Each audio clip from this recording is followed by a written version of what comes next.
Welcome to Tam's Imagination, your favorite story channel.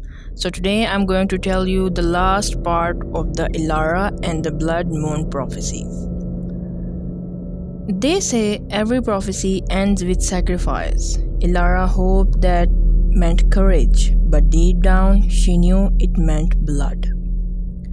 From the Black Mountains, thunder rolled. The Saya Badsha prison cracked open, his chains snapping one by one.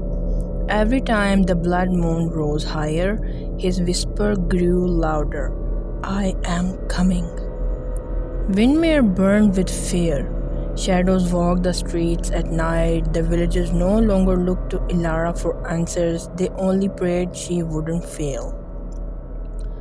On the eve of the final eclipse, Kalen appeared again. His crimson shard pulsed like a living heart. This is it, he said. The end of the prophecy. You and I, one of us, must fall.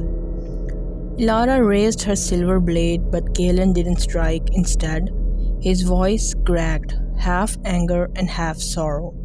I don't want to fight you, but the bloodstone doesn't give me any choice.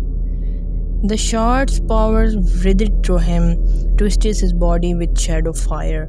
He was becoming a vessel, not just chosen, but consumed.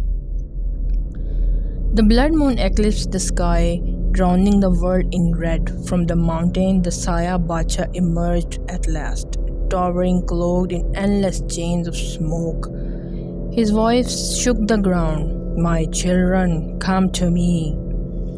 Kalen staggered toward him. Crimson light blazing, Elara ran forward, screaming for him to resist. But the Saya Bacha's chains wrapped around Kalen, dragging him in, making him a weapon of darkness.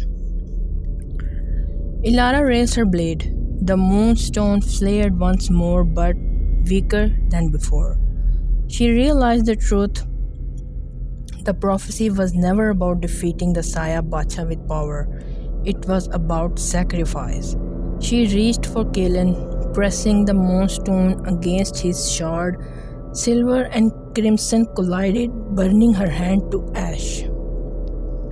Kalen's eyes cleared for a moment. His voice was barely a whisper.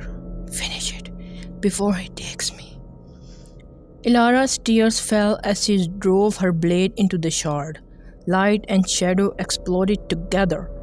When the dust cleared, the Saya Bacha was gone, so was Kalen.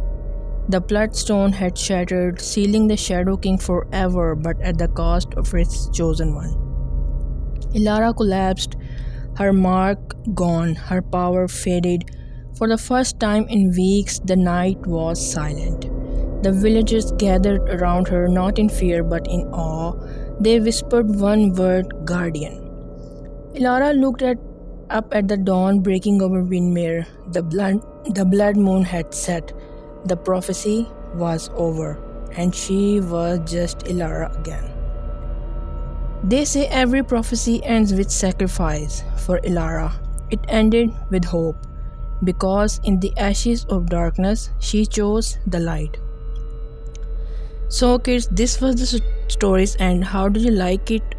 Please comment, like and share this video. Until the next one, take care. Bye bye.